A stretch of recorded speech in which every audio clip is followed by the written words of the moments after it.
So yun guys, for this video, samahan nyo ako mag-grocery. Isama ko kayo ngayon sa Dan Store kung saan kami palaging nag-grocery. Ito tofu, mahal ang tofu dito guys, 320 euro. Ano, ganito lang kaliit, 320 euro.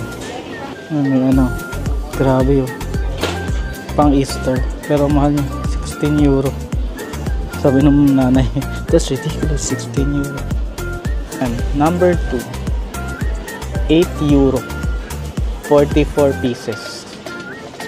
Dan Store, 1.95, 44 pieces. And meron kaming allowance sa government ng 125 euro. So may voucher ako. Ang voucher is kapag naka 75, at least 75 ka na purchase, may 15 euro discount ka. So ang binayaran ko lang is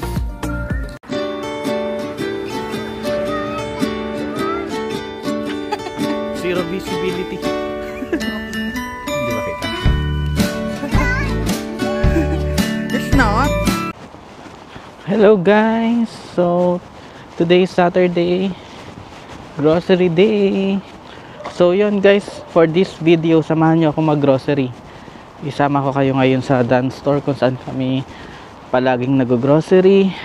Unlike sa mga previous grocery vlogs namin, ngayon parang papakita ko sa inyo yung parang presyo talaga ng kada product. So parang mas detailed grocery vlog to. And also pag-usapan din natin later yung cost of living na from family of 3, ngayon family of 4 na. So yun, kung gusto nyo rin malaman yung cost of living namin last year for family of 3, check it out sa description box, binilagay ko din yung link. Yun, cost of living of a family of 3 for 2024. So yun, ano lang, quick update lang. Tapos nag-ano na rin ako, submit na rin ako ng meters reading for January and February. So ayun, kung nanonood kayo ng mga previous vlogs namin, nabanggit namin din na parang almost 24 hours kami nagbubukas ng heater dahil sobrang lamig ngayon. Tingnan natin kung gaano ka nag-spike yung kuryente, yung kuryente and gas. So yan.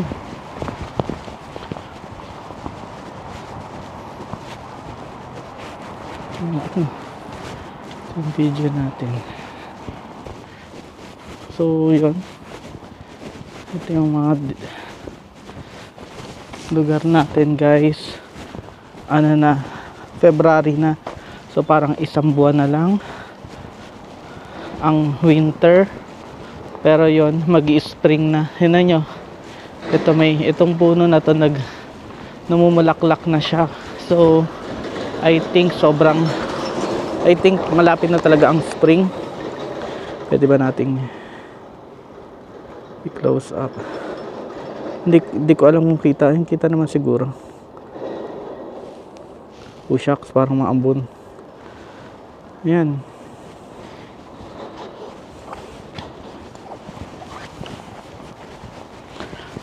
Ayun. So another changes nga pala ng setup namin sa bahay since dumating na si baby.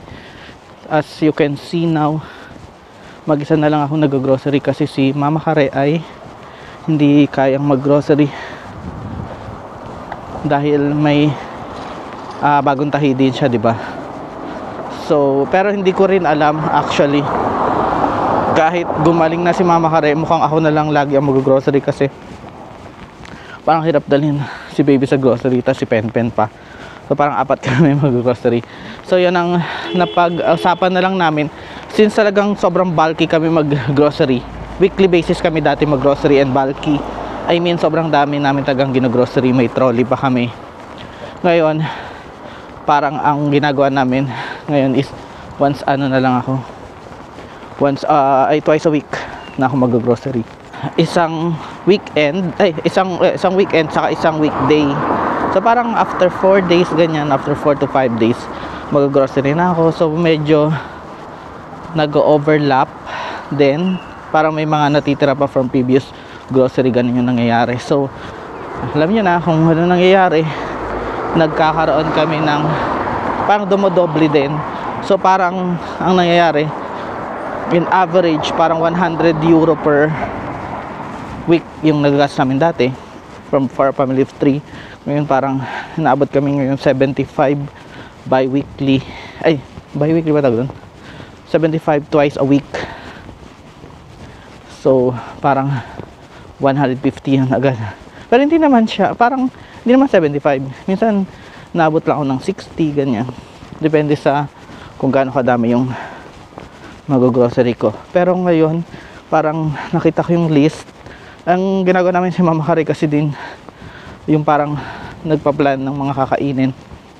Kaya tinetext niya sa akin yung grocery list. So from there, yun yung basis ko. So parang nakita ko yung sinanyang list, parang konti lang for today. So I doubt abutin akong 75. Baka mga nasa 50 to 60 euro lang. Ayun. So kung hindi pa siguro kung averaging 60, 120. Hindi rin naman ganoon kalaki. Pero yun na natin. See you later. Ayun guys. Umuulan na. Kanina ang araw. Ba't naman ganon, Ireland? So yun, medyo sanay na din sa gantong weather kasi parang pagising namin mga alas 10, sobrang tirik ng araw. Tapos ngayon bilang maambo na. Ay nako, paano kaya to? Wala pa naman ako dalang payong. Maghuhod muna ako. So guys, nandito na tayo sa doctor. Yan. Pasok na tayo sa loob. So yun. So, bago tayo pumasok, kuha muna tayo ng trolley.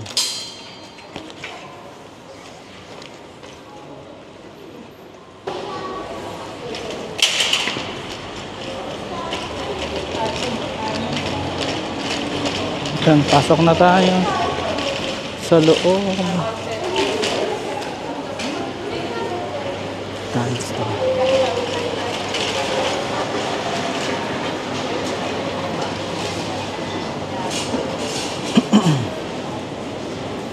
So yan dito ay mga orange and lemons. Hindi ko kailangan yan. Pero yung mga price 49. Yan yung mga price.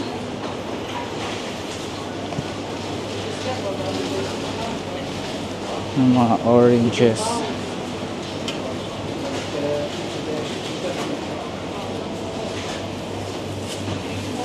Kasi may dates dito. 8 euro yung dates. Ito may mga mura. Mga Dan store. Yan. Mahal yan 9 euro. Tapos mga mani. Tapos dito tayo ngayon guys. Itong maliit na watermelon, yan yung price.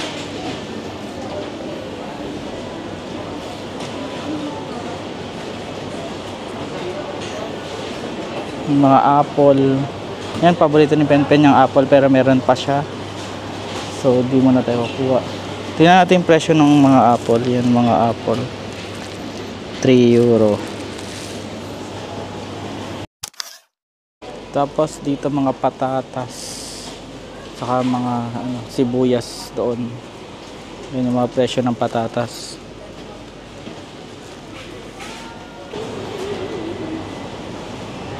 Bili tayong isang bawang. Yung bawang laki, no? Isang piraso lang.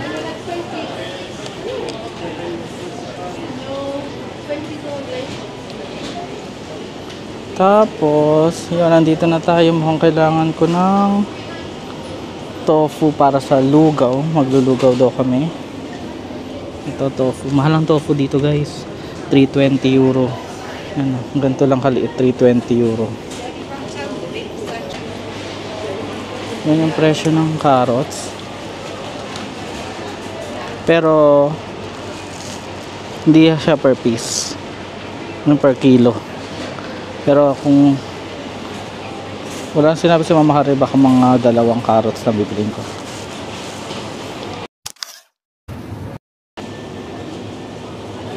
Ayan, repolyo 139. Kuha tayo, maliit lang. Ano, maliit lang siya. Pero mahal din, 139. Namamala na ako doon. Ang liit lang eh. Okay, doon na tayo sa fruits. Ayan, yung mga gulay tinda dito, yung mga broccoli. Pero di natin need ng broccoli na, oh. Ay, yun, pineapple daw. Ayan, pineapple rings. 3 euro. Malaki din siya. Pineapple rings. Tapos blackberries 3 euro din. Ito mahal eh, no? 3 euro, tapos ito ganito lang siya, kaunti. Blackberry. Mura strawberry dito guys. Mura na siya compare sa Jamaica. Sa Jamaica ang mahal eh. Yan ang mga strawberries. Kasi malamig na lugar dito, so yun lang. Yan ang pinabili na fruits. Let's move on. Meron sila dito.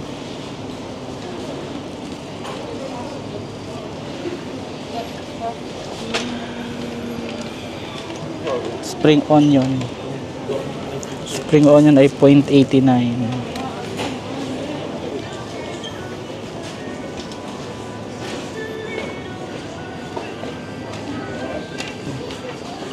Buns na lang. That's ridiculous. I know you want it. I want a lot of things. May ano. Grabe yun. Pang Easter. Pero mahal niya. 16 euro. Sabi ng nanay, that's ridiculous. 16 euro. Grabe. Sobrang mahal.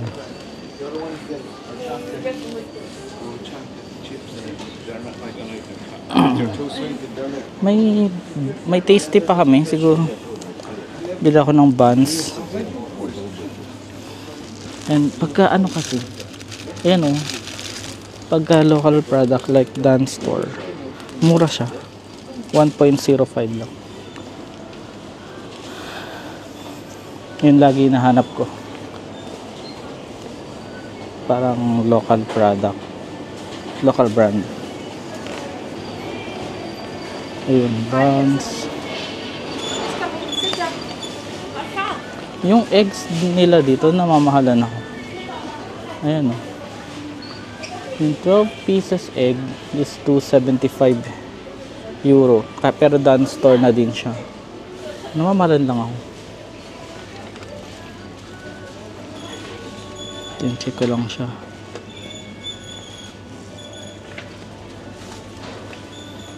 Kung walang basag. Kasi minsan may basag dito. Ano, okay na yan. Eggs.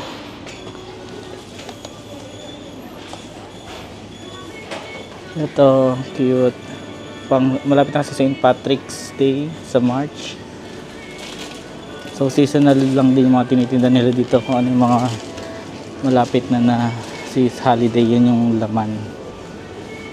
Ito naman mga biskuit. Ano, parang gusto ko to. Penguin cocoa. 2 euro. Mga pambaon nito yun sa pangkain namin, sa pang araw-araw. Ito yung favorite ko. 0.89 digestive biscuit.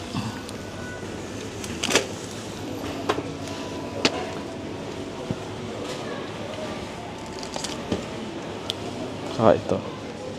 Sarap to. Ay, bili na rin ako ng Ritz. Favorite ni Penpen ng Ritz. Ito. Ito yung Ritz 189. Yan, sinasabi ko na pala yung mga Ay, presyo. Product, di ko na siya isa-isahin mamaya pag uwi. Nasabi ko na yung mga presyo. At, ayun, i-times nyo na lang. Kayo na lang mag-convert, i-times nyo sa 60, I think. Averaging 60 pesos per 1 euro. Ham.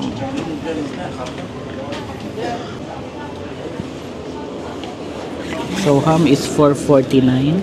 Pero pag tatlo binili mo, 10 euro. Pang breakfast.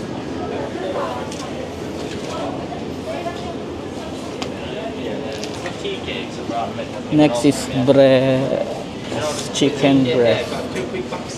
Maliit lang daw, sabi ni Mama Karen. Ito, 3.49. Kita ba? Di kita.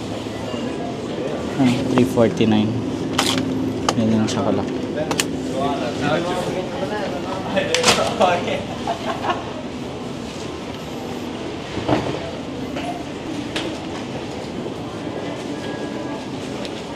Bili ako si Pen ng snacks niya.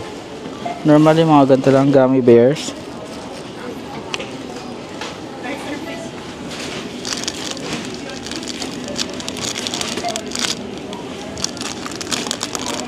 Ito na lang. SARS creams. Ito ay discounted siya, 45 cents.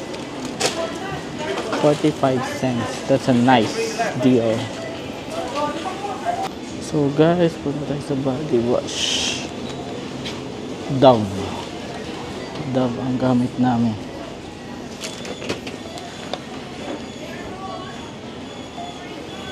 Ayun, yung Dove pala nakuha ko ay ito. Yan.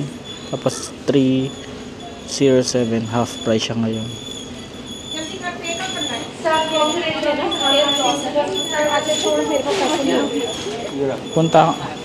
Nakalimutan ko yung kalimutan ko guys yung roast chicken. Yan yung ulamin namin ngayong dinner.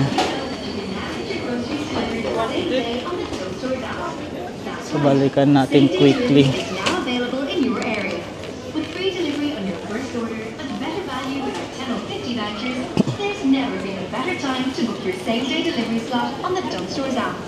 Tsaka yung mga merienda. Parang gusto ko bumili ng sweets pang merienda.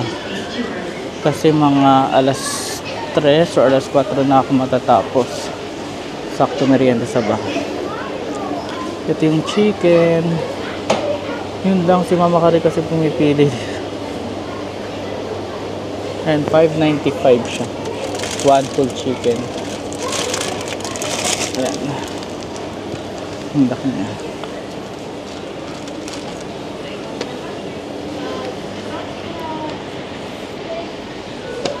Ayan guys, laki niya. 5.95. One whole chicken.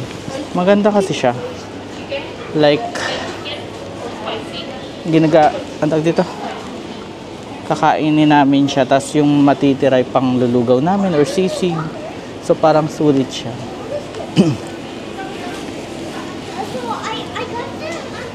Yan yung mga half price yung mga egg. Hindi na kami for Easter egg yan. Actually hindi na kami bumibili kasi daming nagbibigay.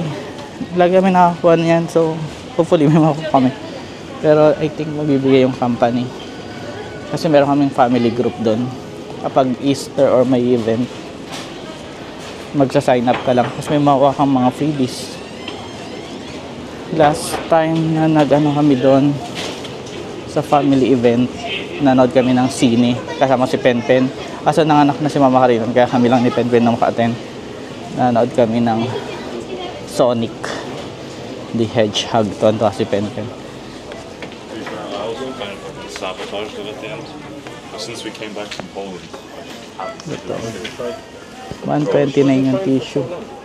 Apat na piraso. And then came back from Poland, all back to Lobi Tech. Yun yung tissue namin sa banyo. Ano pa bang toiletries ko? Para kayo.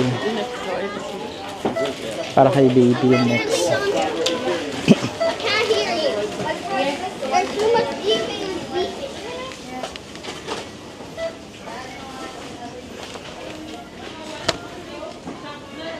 Dito tayo sa mga toiletries. Yan. Tapos yung mga sabon dito, detergent and everything. Yan. Let's appreciate it. Charot. Ito yung binibili kong dishwashing. Tingnan nyo. Sobrang laki niya, oh. 109 lang siya. Mura. Mura din naman. Kesa yung ano, branded. Sobrang mura kasi ng Dunn Store, no? Brand. Ayun. Then butter. Tingnan natin din naman.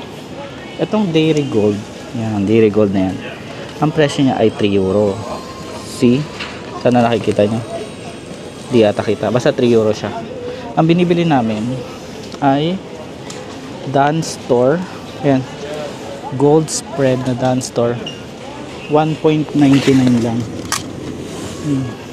Diba? Tipid mo na.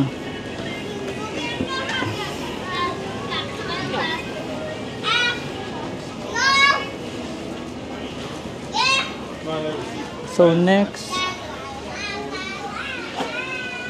dito na tayo sa mga cereals. Tapos dito mga pangkape, honey, pangpalaman, ganyan. So hindi ba tayo need niyan?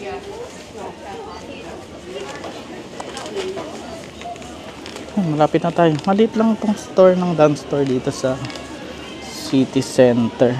Kalabo na matika. Parang hindi naman. Tawagan ko si Karen. Pag di ako sure dyan, tawagan ko si Mama Hari.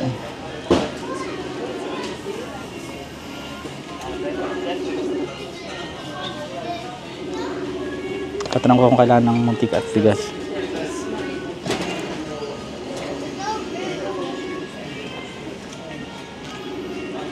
Salsa. Salsa mild na lang. Magtatakos kami. Yun, salsa. Salsa mild. 236.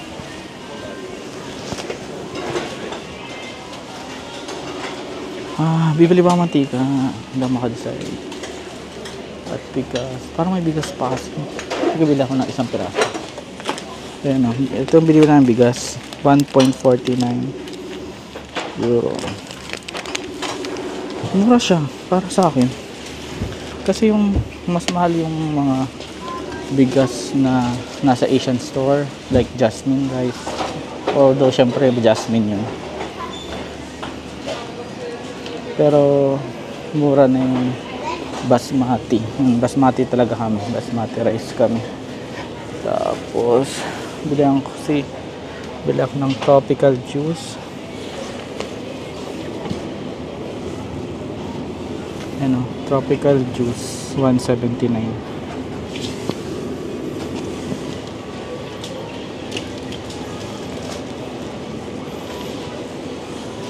Ay, bilang ko pala si Penpen ng ano, Yakult.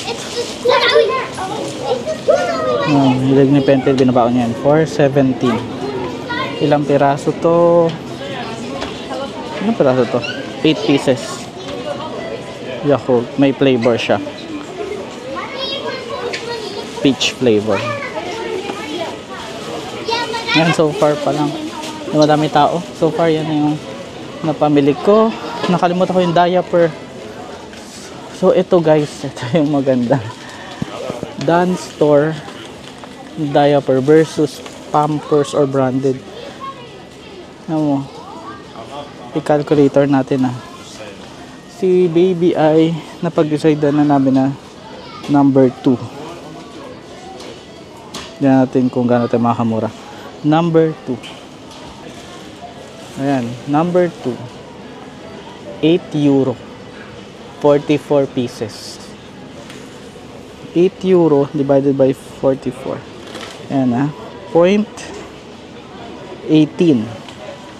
0.18. Pero itong Tandaan nyo guys, 0.18. Ito, number 2. Dan Store. 1.95. 44 pieces. 44 pieces din. 44 pieces din. 8 euro yung Pampers. 1.95. 0.04 per pieces. Di ba? 0.04 against 0.18. Yung pa lang eh. Yung pa lang 44 pieces, 8 euro. Ito 44 pieces, 1.95. Hindi pa ginawang 2 euro. Joke lang. So yun, eh ano naman, trinay na naman, hiyang naman siya kahit sa Tesco na product na diaper. So since kung di naman siya nag-allergy, might as well yun na yung gamitin, di ba? Praktikalan na lang. Huwag nang choosy si baby, no? So guys, balik tayo again sa pinakauna. Nakalimutan ko yung liempo para sa adobo. Ito yung liempo nila, pork belly. Pork belly, 5 pieces yan, $3.79. Sarap kasi yung pork belly pang adobo. Tapos Galti na cheese. Itong Galti na cheese yung alternative namin sa Eden. Since walang Eden dito, naghahanap kami ng alternative na cheese. Sorry. Thank you. Ito.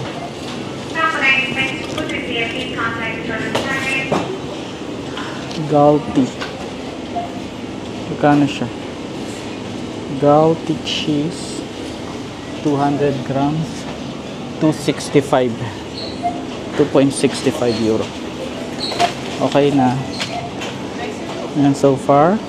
Konti lang yan compare sa mga pinapamili namin dati. Macaroni pasta saka chips.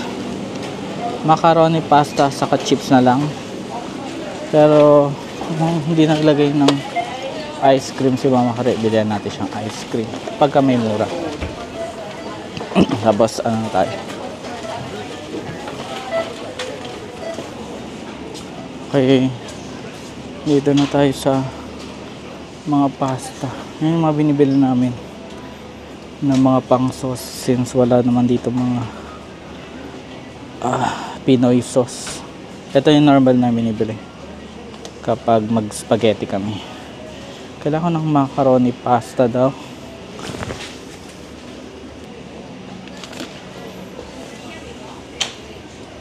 Ito, macaroni pasta, 90.90 cents. Okay, bili din ako ng isang pirasong tuna chunks. Yan o, tuna chunks sunflower, 140.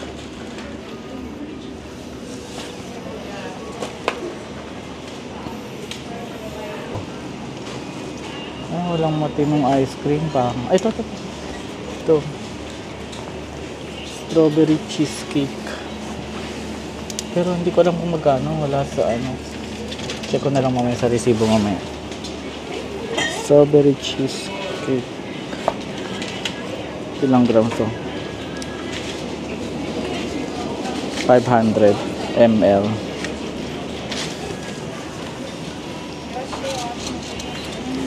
So kada chips na tayo guys,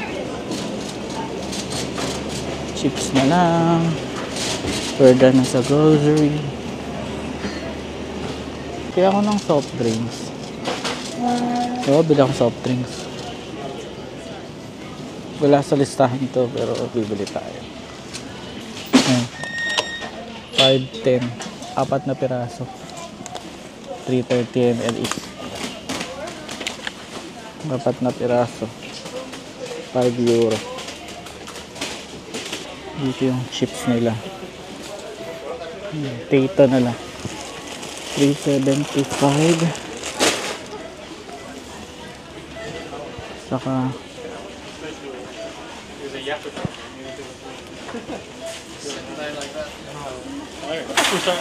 Pringles nila ngayon 250 yung presyo. Pero minsan nag-half price yun. 175, 174 isa. Pag ganun bumibili ka. So ngayon, since mahal siya, no muna. Ito, Doritos ay 290. So yun na guys. Haba ng pilang. Hindi naman, pero maraming bukas. Yan. Maraming tao. Pila na muna tayo. We're done. Yung tayo pila. One eternity later. So hello guys, nandito na ako sa bahay. Hindi na ako nakapag-vlog after kung mag-cashier kasi ayan, since ako lang mag-isa tas 4 na bag yung dala ko, wala na akong opportunity makapag-vlog. Pero nag-bus naman ako, mabilis lang ako dumating. So yun, inabot ako ng 81.91 euro. Pero since may voucher ako, ang voucher is kapag naka 75, at least 75 ka na purchase, may 15 euro discount ka. So ang binayaran ko lang is 66.91. Diba? Okay na din. Ganyan kadami. What did you buy me? What do you think? I don't know. Tingnan natin mamaya. Okay? I want to see it. Wala pa yung nakatago pa eh. So yan, itayo lang natin to. Tapos yun guys, parang na-realize ko din naman. So in terms sa cost, not bad na rin naman mag-baby. Dahil, hindi, sa ano siguro, newborn stage. Kasi wala naman din ganun ka, hindi rin naman ganun ka na nag-increase yung cost namin. Since si baby ay breastfeed. And then yung diaper niya is mura lang. Yun, konti lang yung nadagdag na cost sa amin. Dali lang. Konti lang yung nadagdag na cost sa amin. Ang problema nga lang, since winter ngayon, sobrang laki ng kuryente namin. Nag-meter reading na ako. Kasi dito self-submission ng meter reading. So, parang honesty policy na lang din. So, yun, nung sinubmit ko, tapos nagpa-estimate ako kung magkano babayaran. Inabutin kami, sa 2 buwan ng 470 euro. Which is sobrang laki niya kasi, pero yung 470 euro na yun, meron kaming allowance sa government ng 125 euro. So, ang babayaran lang namin more or less is 350. Pero yun, sobrang laki niya kasi last time nung sinilip ko yung November, December namin na kuryente at gas, wala nyo magano guys. 107 lang. Nakales na din yung 125. So, parang 200 lang yung na-consume namin. Ayun. Pero yun, na rin naman, parang i-anticipate na rin namin na ganun kataas yung maging gas namin at kuryente. Kasi, yun, mahaba din talaga kami mag-heater para kay baby. Kasi, sobrang lamig nowadays. Sobrang lamig ngayon. Pero, ngayon medyo mainit na. So, hindi naman kami nag-heater. So, ayun, medyo mga recent days, hindi na kami masyadong nag-heater. Ano lang, pag once lang, ganyan, once sa taas, once sa baba, yun lang. So, in-expect din namin na matatapos ng winter by early March. So, spring na, so hindi na kami rin gagamit ng heater. Ano na yun talaga, pagdating ng summer, never na kami gagamit ng winter, ng heater. Next na nun, winter na. Parang spring, summer, and fall, hindi kami masyadong nag-heater. Pagka sobrang lamig lang ng temperature. Pero, ayun, pag winter lang talaga yung medyo outlier. So, yun lang naman yung mga dagdag na cost ng pagdating ni baby sa buhay namin. And then, everything else, parang same din naman, like yung rent, di naman kami nag-increase ng rent unless aalis kami dito. And then, mga internet, wala din naman, di naman mag-wifi si baby. Ang ano lang is yung mga additional na gamit ni baby, saka mga damit. Ito, papakita ko sa inyo. Kaka-order ko lang nito sa Amazon. Tadaan! Ano, rocker ni baby. Kasi, ano, hilig niya magpabuhat. Yan o. Cute. Ang bigat na yun. Pinakita mo ba ito? Hindi pa. Pero pakita natin. Ayan na po si baby ngayon, oh. Parang di na newborn. Bukas po ay 1 month na siya. Say hi. Say hi. Laki na, oh. No, ma, parang di na newborn. Sige na, dito ka na dyan. So yun guys, hanggang dito na lang muna. Medyo mahaba yung vlog. Mukhang nakakuha ko ng magandang footage sa dance store. So yun, parang first time ko talagang ginawa na per item. Kasi mayain din ako sa public. Di ako masyado nag-vlog. Mayain ako sa public. So kung napapansin nyo, dito lang din talaga kami sa bahay nag-vlog. So yun, hanggang dito na lang muna. Please subscribe to our channel and follow us also in TikTok. Meron kaming ipa-flash ko sa screen yung mga TikTok handler namin. Meron kaming tigisan ni Mama Kare, pero wala kaming sariling Papa and Pen. Tapos follow us also in Facebook and YouTube. Meron kaming Papa and Pen na page. Pwede nyo rin kami doon i-message, may mga nagme-message doon. So, thank you. Thank you sa mga patuloy na nagsusubscribe at nanonood sa vlog namin. Bye!